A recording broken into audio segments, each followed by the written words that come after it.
When you're at the fair, the world is a rosier place. The sun is shining, and the air is filled with the smell of corn dogs and funnel cake. There's music, laughter, screams of delight coming from the rides. It seems like you just can't lose. And then, you decide to play a carnival game. There's something about these games that disarms our rational brains. We're willing to spend $10, $20, $30 for a shot at winning a giant stuffed animal that we don't even really want. Everyone, like 90% of the people came there with a lot of hope, and they left, was super pissed off. The boss literally said to me, don't give away any of the big ones. And they would make the rules even tighter. It was a mafia. For the Freakonomics Radio Network, this is the economics of everyday things. I'm Zachary Crockett. Today, carnival games. To understand carnival games, you have to start with the people who manufacture them. In the small town of Pacific, Missouri, you'll find a giant warehouse full of balloons, milk jugs, rubber ducks, and darts.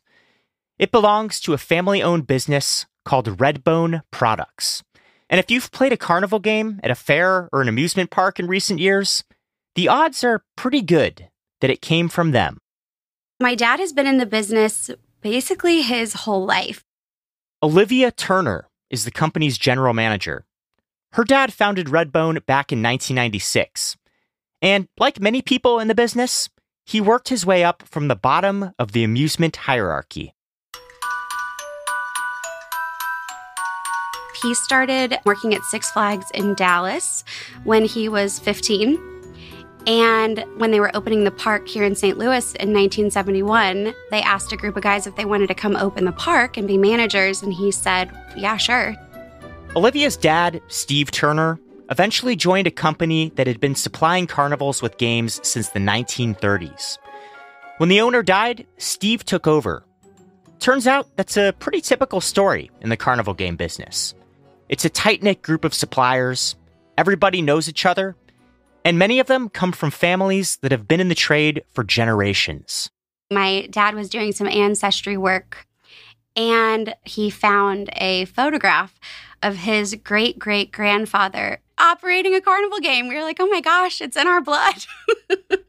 Today, Redbone supplies games, and all the pieces and parts that go into those games, to carnival operators in 21 different countries.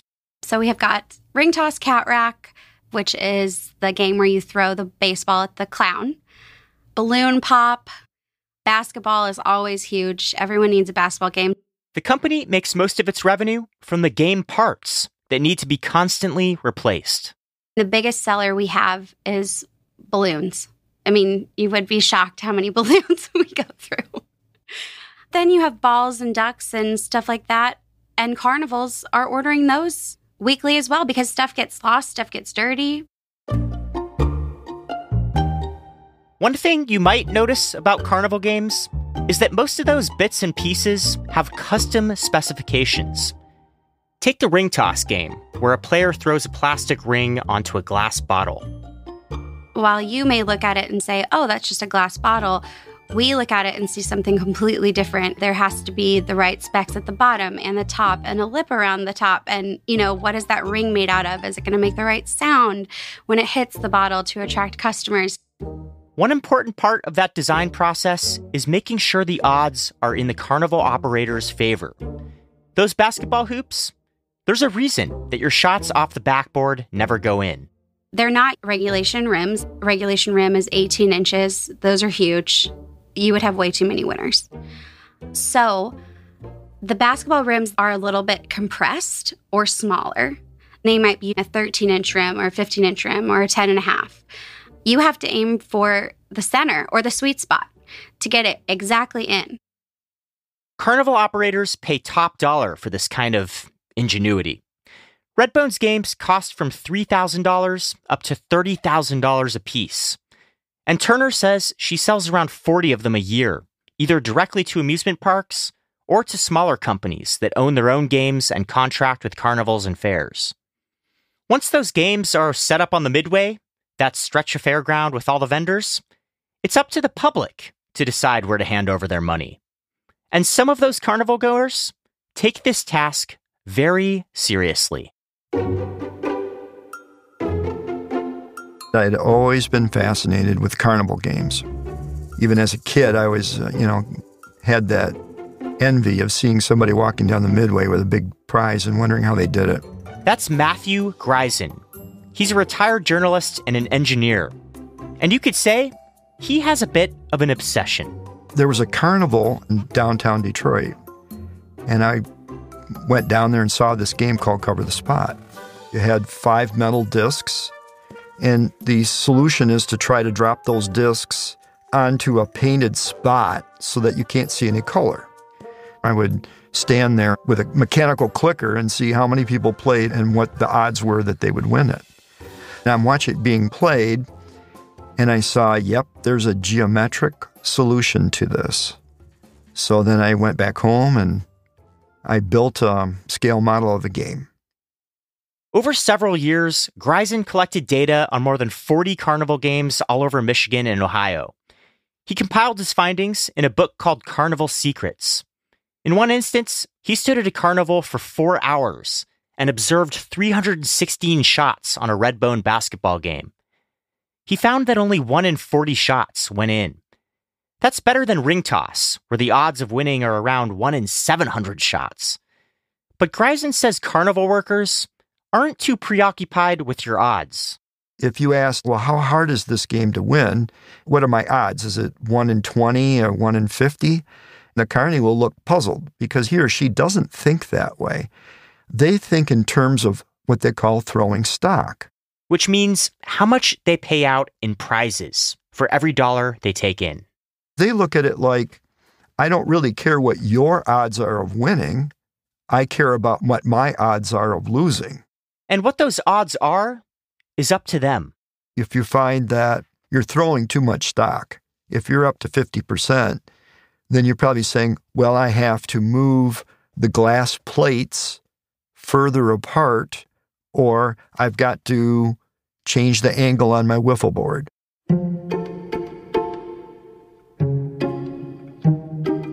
Carnival operators will also do everything they can to protect against people like Greisen, who know all the tricks. Yeah, we're called Sharpies. A number of them have signs on the side of the joint that says, 1 prize per day or something like that. So that way you can't go in and clean them out.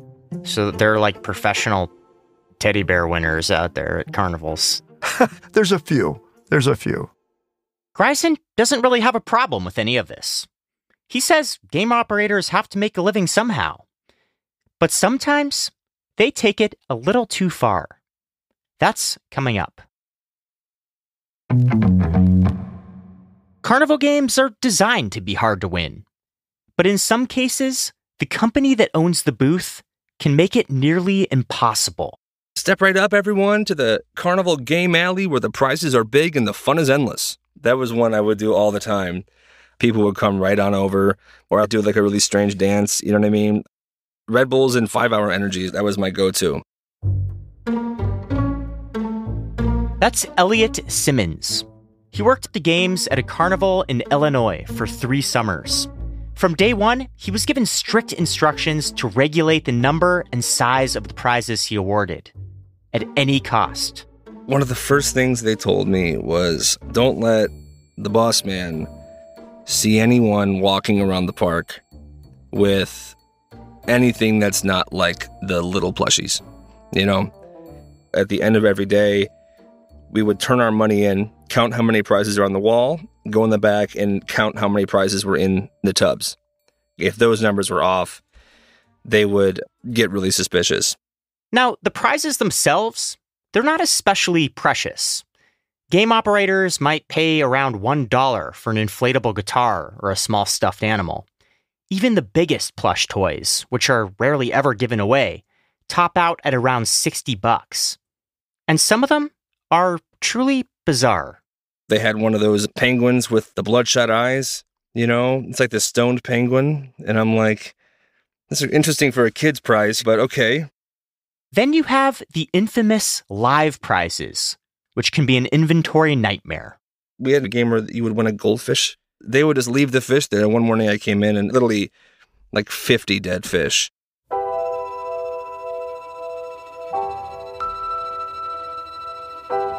If you operate carnival games, you've got to keep your costs down. Because, as Matthew Greisen says, your margins are pretty tight. They've got to pay privilege, which is rent on the midway. They have to pay labor. They have to pay utilities. They've got to pay transportation. They have to pay for the prizes. And they have to make a profit on top of that. The rent alone might be $1,500 per day. At $5 per play, it would take a game operator 300 games just to earn back that one cost. And that's assuming everything goes smoothly. It's a seasonal business, too. You're only open, roughly between April and October. And it's weather dependent. If you have some rainy days, you could come up with some big losses.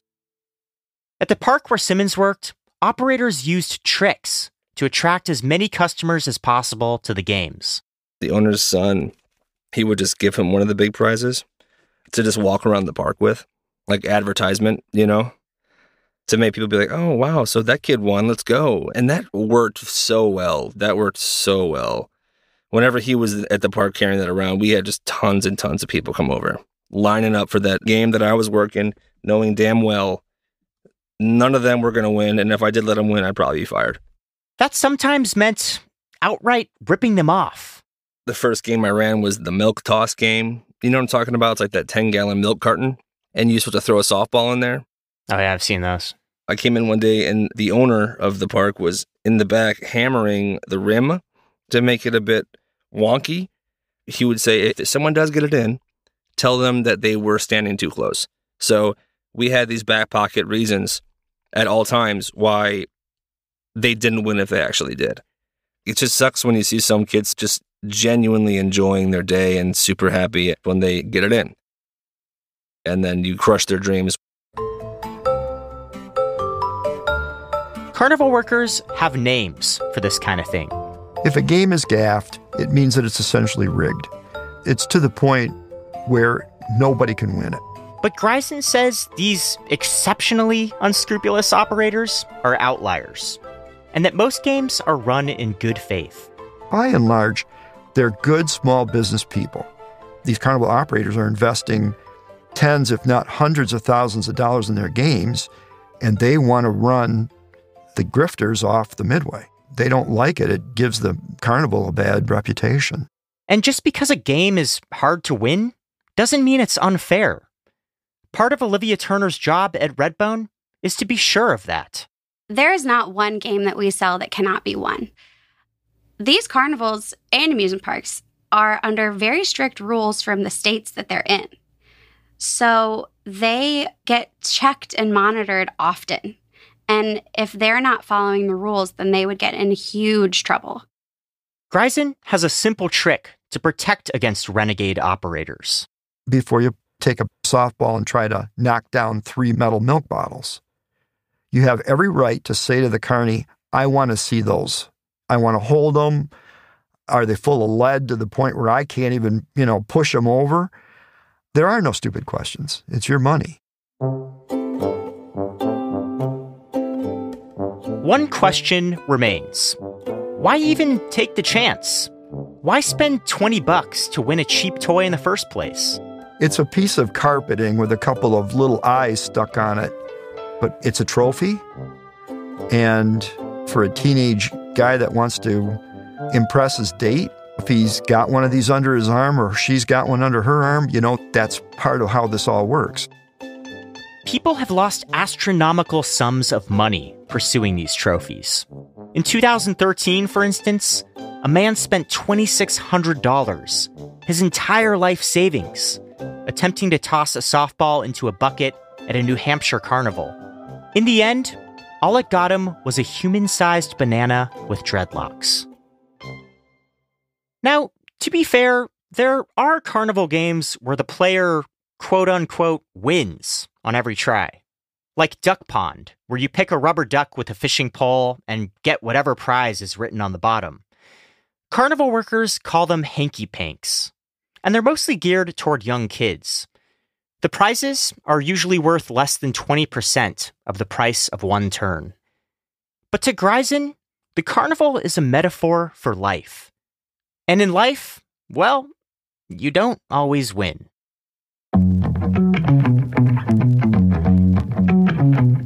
There's something fun about a bunch of lights and noise, eating food that's no good for you, trying out a game and just having some fun. Elliot Simmons is a little less romantic about it. If it's too good to be true, it is. You know what I mean? And don't get too excited when you think you won the big prize, because life's gonna kick you in the ass. For the economics of everyday things, I'm Zachary Crockett. This episode was produced by Sarah Lilly and mixed by Jeremy Johnston. We had additional help from Eleanor Osborne and Lyric Bowditch.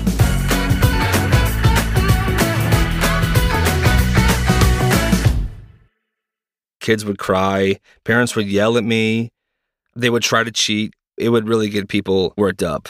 It made it an exciting day for me, you know what I mean? The Freakonomics Radio Network, the hidden side of everything. Stitcher.